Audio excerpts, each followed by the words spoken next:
Welcome back to my channel. In today's quick guide, I'll show you how long it takes to receive a refund from Affirm and what to do if it's delayed. Let's dive in. Step 1. Understand the type of refund. If your order is canceled or returned, Affirm usually issues the refund to the original payment method.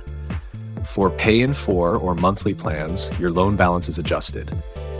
If you already made payments, you may receive a partial refund or a full refund, depending on the seller's return policy.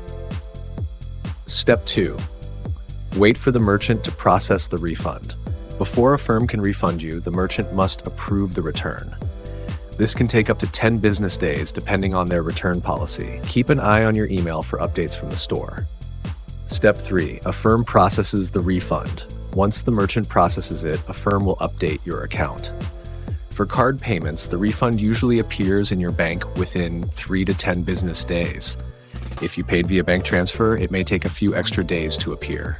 For Affirm virtual cards, the refund goes back to the original card or your loan balance is updated. Step 4. Check your Affirm app to monitor refund status. Open the Affirm app. Tap the transaction in question. You'll see any updates, refund confirmation, or balance adjustments. If it's been more than 15 business days since the return was accepted and you haven't seen your refund, contact Affirm support directly. And that's it. Your refund timeline depends on the merchant and your payment method, but now you know what to expect. Thanks for watching.